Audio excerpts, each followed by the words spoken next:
Greetings once again, everybody. This week's Frontstretch wrap-up comes from the two men that were at the racetrack this weekend, Davey, Segal, and Dustin, Albino, of course. Dustin, it's been a whole 18 hours since I've seen your beautiful face. I miss you already. Yeah, man, miss you too. It was fun seeing you this week, and unfortunately not a lot of media there, but I was thankful to be there for sure. Yeah, absolutely. Let's talk about that for a quick sec. I mean, this was not our first rodeo. I had been to Martinsville. You had been to Pocono, but still, covering a race in a pandemic, quarantined to the press box, wearing a mask the whole time, it just doesn't seem right, but it's better than nothing. What do you think of the experience? Yeah, it's better than nothing, like you said, but it is tough because you are kind of handicapped with what you can and cannot do. So you're kind of reluctant on PR and what they can provide you, which, you know, thankfully I got some cool stories this weekend. I know you did as well with Todd Gillen and others. So, yeah, it's very tough because you just – I hate not having the face-to-face interaction, but I totally get it. Yeah, for sure. Let's talk about the race winners for the Cup Series, specifically for both doubleheaders. Denny Hamlin on Saturday, Kevin Harvick on Sunday. Denny sweeps the stages. Kevin sweeps the stages. 6th win, 7th win of the season. I don't think it's unrealistic to say that both of these guys could potentially get to 10 wins and double digits on the season. I don't even know the last time or if it's ever been done where two drivers have gotten to double-digit wins. But, I mean, tell me I'm wrong. Am I wrong? Is that unrealistic? I don't know the last time it's happened either. I also don't think it's unrealistic. Harvick's won 3 of the past 5 straight up. So if he wins 3 out of the next 5, there's his 10. And Denny's quick every single week. Yesterday, he probably had the second quickest car. And obviously, he dominated on Saturday. So, yeah, these two are up, above and beyond the best guys this year. And, I mean, it'd be a shame not to see either one of them or one of them miss the championship 4 at Phoenix. Yeah, I'm kind of coming to grips with the fact that they are going to be in Phoenix no matter what, just because of the ridiculous amount of playoff points that both of them have piled up. Mm-hmm. But I'm also trying to think of the possible scenario where Denny doesn't win the championship and Kevin also doesn't win the championship, and how I'm going to be able to reconcile that with myself. I won't even think about what the 11 of the 4 teams would be thinking, but there would be a lot of conversations that would need to happen in terms of this playoff format and what's wrong, what works, what doesn't, because it is so clear. It's crystal clear that these two teams, these two drivers are so far ahead of everybody else. But as they've said repeatedly, it comes down to one race. It could come down to one pit stop. It could come down to one restart, and that could determine if you win the championship or not. And it absolutely does. I mean, we were in a scenario just 2 years ago. It was the big 3 and me. And granted, it was 3 guys dominating the year, not 2 like this year.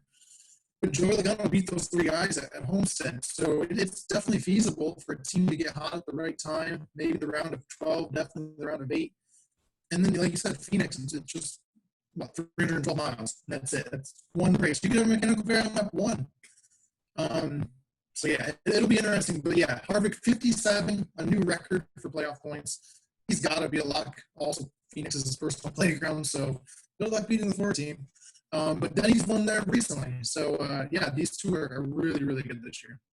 Let's also touch on the playoff bubble battle real quick. It's going to be between 2 Hendrick Motorsports teammates and possibly also Matt DiBenedetto, who had a really bad weekend on both days. But William Byron had a really bad Saturday, comes back with a top 5 run on Sunday.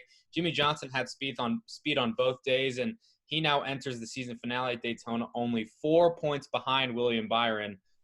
You talked to William after the race, and I was interested in his comments. He basically said, yeah, I'm not really going to think about Daytona too much. I'll probably just do a lot of stuff to get my mind off of racing and off of the playoff battle. What else did he have to say? He seemed like he wasn't really that nervous. I think that's all talk, though. I mean, you can say you're not nervous, but let's face it, Jimmie Johnson's William Byron's idol. He grew up going trick-or-treating in his house. He races for him. He's his mentor. So, racing a 7-time champion, in my opinion, the greatest of all time, for that final spot is I'm sure nerve-wracking for a 22-year-old, let alone anybody. But it's not a guarantee that it's, these 2 of these 3 make it and one of them doesn't, because we're going to Daytona of all places. So there's a very, very good chance that someone, below what would be 17th on the playoff grid right now wins the race, like a Tyler Reddick or Eric Jones won this race 2 years ago. Even like a Michael McDowell. I mean, you can't rule out anything at Daytona. So it's definitely going to be an exciting weekend. But, yeah, William Byron, like you said, mentioned how he's not really thinking about it. He's going to focus on a lot of things outside of racing this week.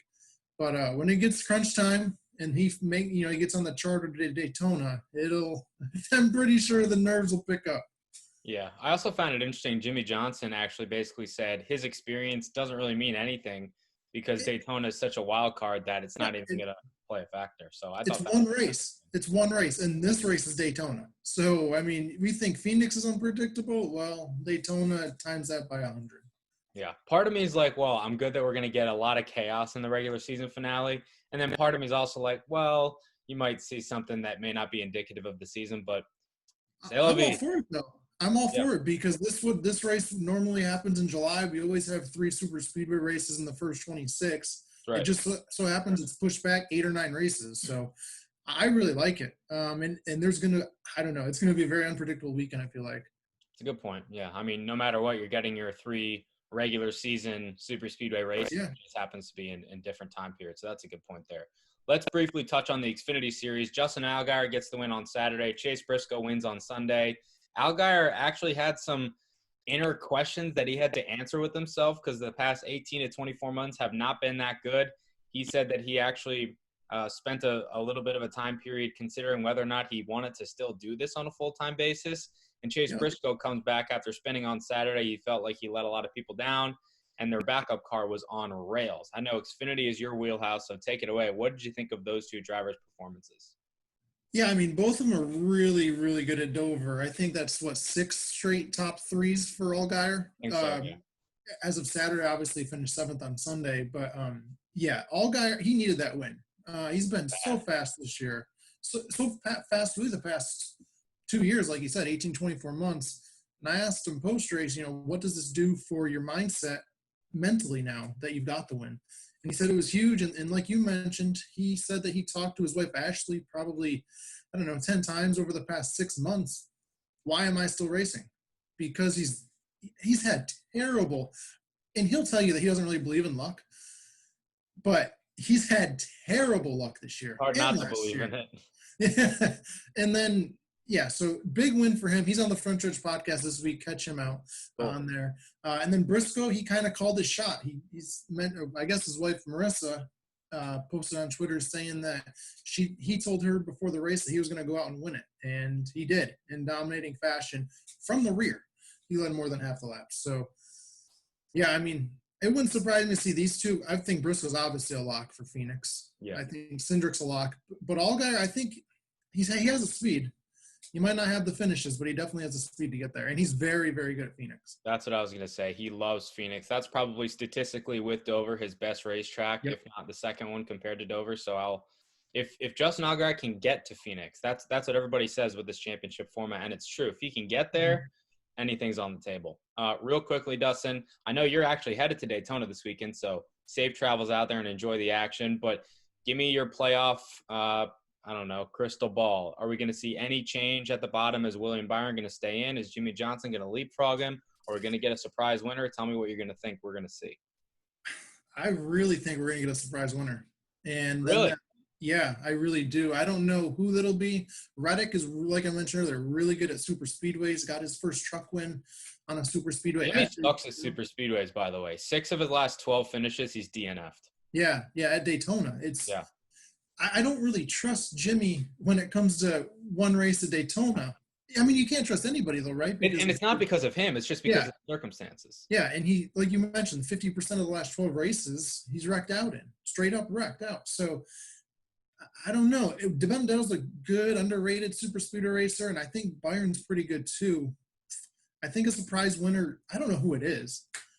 That's the thing, is there's so many of them, right? And, I mean, but everyone wants to see Jimmie get in. So it would be tough not to see him get in his final year. Ultimately, I don't know what's going to happen, Davey, but I'm excited. I'm going to be down there to witness it. That's why we love it, right? That's why we love it. Well, like I said, safe travels getting down there. We'll all be following along with your coverage on behalf of us over at Frontstretch. It was great seeing you this weekend, socially distanced, of course. Glad you made it back in the wee hours of the morning. So enjoy the racing this weekend at Daytona. We'll be following along, and we'll catch you guys on the flip side. Should be a fun one.